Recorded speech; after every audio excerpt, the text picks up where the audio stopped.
नमस्कार दोस्तों, स्वागत है आपका अपने YouTube चैनल। हम लोग देखेंगे खोरठा नाटक डाह। यह उन लोगों के लिए काफ़ी इंपॉर्टेंट है जो जेटेट की तैयारी कर रहे हैं या झारखंड सीजीएल की तैयारी कर रहे हैं या तो वनरक्षी की तैयारी कर रहे हैं या झारखंड की किसी भी प्रतियोगी परीक्षा की तैयारी कर रहे हैं जिसमें खोरठा रखे हैं आप, तो उसके लिए उनके लिए ये काफ़ी महत्वपूर्ण है। तो आइए सबसे पहले डाह नाटक के लेखक के बारे में हम लोग थोड़ा जानें। तो इनके लेखक हैं सुकुमार, जिनका जन्म 2 नवंबर 1958 को हुआ था और जन्म स्थान है भेंड्रा ग्राम और यह जिला बोकारो में पड़ता है। सुकुमार आकाशवाणी और दूरदर्शन के प्रसिद्ध लोक गायक भी हैं और इन्होंने हिंदी नाटक में हरिश्चंद्र, तारामती, दूसरा ज्वाला दहेज का, तीसरा 2 भाई, चौथा सिकंदर एक आजम भी लिखे हैं। ये सभी हिंदी नाटक हैं। तो इनका खोरठा का किताब भी हम लोग देखते हैं कि इन्होंने खोरठा में कौन कौन से किताब लिखे हैं। तो आइए देखते हैं खोरठा किताब।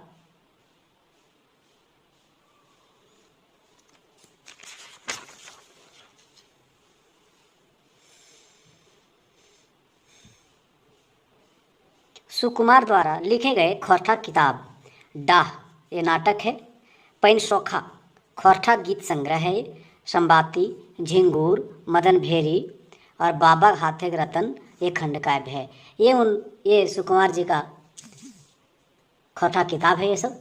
और आइए देखते हैं कुछ सम्मान जिससे उन्हें सम्मानित किया जा चुका है।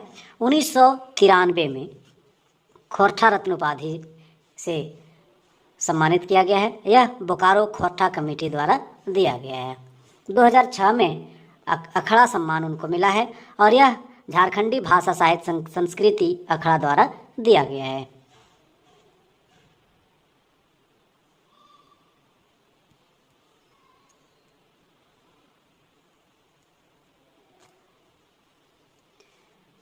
दो 2007 में भी उन्हें सम्मानित किया गया परमवीर अब्दुल्ला हमीद सेवा सम्मान से और यह शोषित मुक्ति वाहिनी द्वारा सम्मानित किया गया। आइए डाह नाटक के प्रमुख पात्र की बात करें तो कौन कौन से हैं। थोड़ा सा डाह नाटक के बारे में हम लोग और विशेष जान लें, उसके बाद पात्र परिचय देखेंगे हम लोग। मुख्य बात जो लिखे हैं वह लेखक खुद लिखे हैं, सुकुमार जी। दूसरा है प्रकाशक तो श्रीमती कुंती देवी और प्रथम संस्करण डाह नाटक का हुआ है वह 1992 में। और मुख्य पृष्ठ चित्रकार जो है किए हैं वो दिनेश दिनमणि। भूमिका लिखे हैं शिवनाथ परमानिक और समीक्षा को कहते हैं ओतन पोतन डॉक्टर ए.के. झा के द्वारा किया गया है।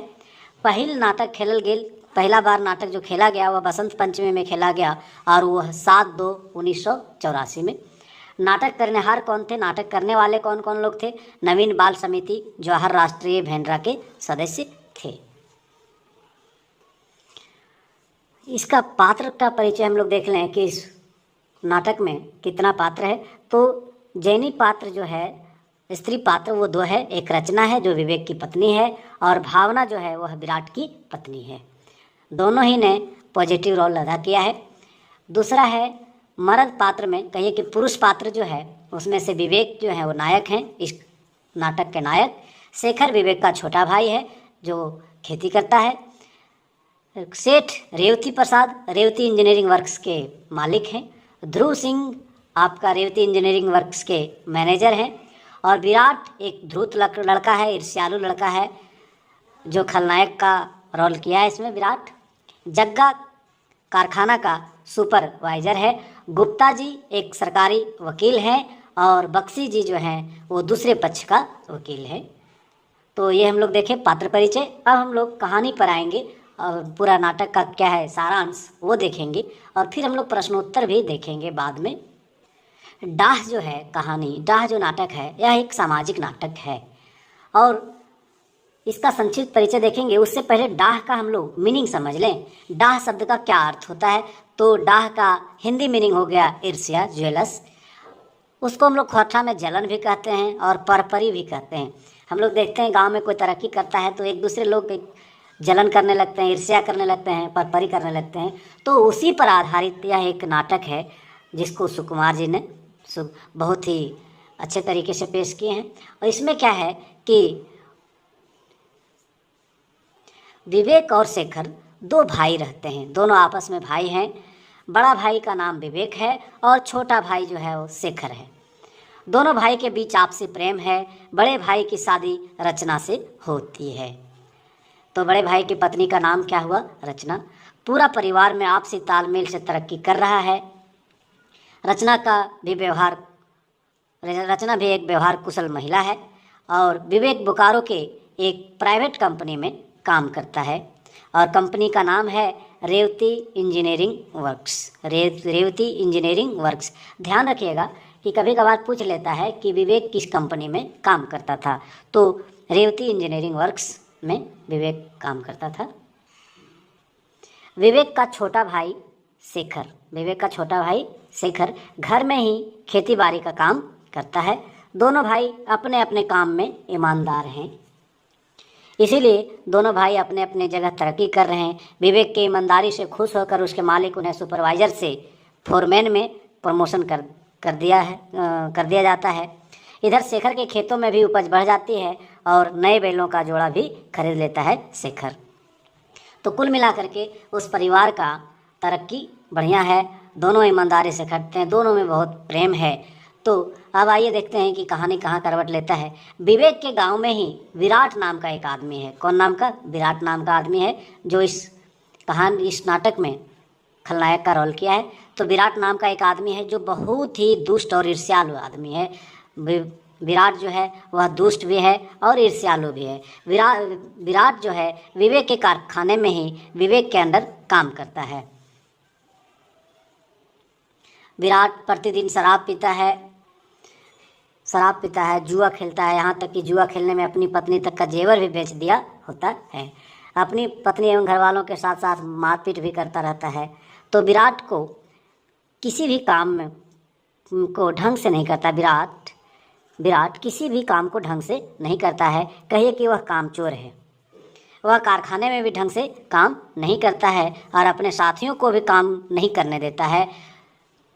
अपने साथियों को खुद बहका देता है और सच मानिए तो खुद महीने में 15 दिन भी ड्यूटी नहीं करता है, लेकिन पूरा वेतन के लिए खिचखिच करता रहता है। विराट के कामचोरी और नागा से परेशान होकर विवेक उसका हाजिरी काट देता है और इसी बात को लेकर विवेक और विराट में कहासुनी हो जाता है और विराट विवेक को देख लेने की धमकी देता है।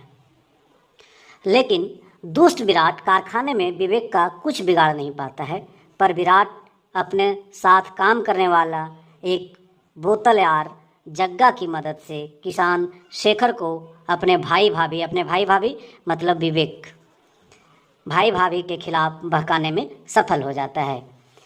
शेखर को अपने भाई के प्रति उल्टा पुल्टा समझाकर अपनी भाई से ही लड़ने के लिए उकसाता है। भोला भाला शेखर विराट के बहकावे में आकर अपने भाई भाभी से झगड़ा करता है, पूरा जगह जमीन बंटवारा करने को कहता है। विवेक अपनी भाई की हरकतों से परेशान और हैरान होता है और शेखर को झिड़क देता है। इसी बात का फायदा उठाकर विराट शेखर को और बहका देता है, जिससे शेखर समझ लेता है कि सही में उसका भाई विवेक उससे छल कर रहा है। शेखर विराट की चाल में आकर अपने भाई विवेक पर बंदूक तान देता है। ध्यान दीजिएगा, यह बंदूक तान देता है। इधर पहले से ही ताक लगाए विराट, यह दुष्ट व्यक्ति अपने पिस्तौल से विवेक को गोली मार देता है, जिससे मौके पर ही विवेक मर जाता है। कभी बंदूक न छूने वाला शेखर दंग रह जाता है। वह समझता है कि उसी ने अपने बड़े भाई की हत्या कर दी है। वह बदहवास सीधे थाना चला जाता है और खुद को अपने भाई का हत्यारा बताकर अपने को पुलिस के हवाले कर देता है। इधर विराट अपनी कामयाबी से खुश होकर सीधे अपनी पत्नी के पास चला जाता है और जिस पिस्तौल से वह विवेक को मारता है, वह पिस्तौल अपनी पत्नी भावना को देते हुए कहता है कि इसे वहाँ छिपा दो जहाँ से यमराज भी बंदूक खोज न सकें, यहाँ तक कि भगवान भी बंदूक खोज न सकें। तो उसकी पत्नी, विराट की पत्नी आश्चर्यचकित रह गई। भावना तो विराट के अत्याचार से पहले से ही तंग थी। रोज रोज शराब पीकर मारना पीटना, बच्चों के साथ अभद्र व्यवहार करना शराब के लिए गहने जेवर बेचना विराट का पुराना आदत था, आम बात था। अब इससे ज़्यादा अत्याचार भावना से नहीं सहा जा रहा था। तो आगे देखिए क्या होता है। अब क्या है कि शेखर पर चूँकि मृत्यु तो हो जाती है विवेक का, और उसे मारने वाला होता है विराट, लेकिन शेखर जब जेल चला जाता है तो शेखर पर मर्डर केस चलता है। जिस दिन शेखर की सज़ा के लिए अंतिम फैसला होना था, अदालत में विराट की पत्नी भावना ने इस मामले में एक नया मोड़ दे देती है। उसने विवेक के असली हत्यारा विराट को बताया और उसने उस पिस्तौल को अदालत में रखते हुए कहा कि विवेक की हत्या शेखर ने नहीं बल्कि विराट ने किया है। यहाँ पर भावना ने बहुत हिम्मत का परिचय दिया, सत्य का साथ दिया। तो भावना जैसी महिलाएं होनी चाहिए आज की डेट में भी। तो विराट ने किया यह।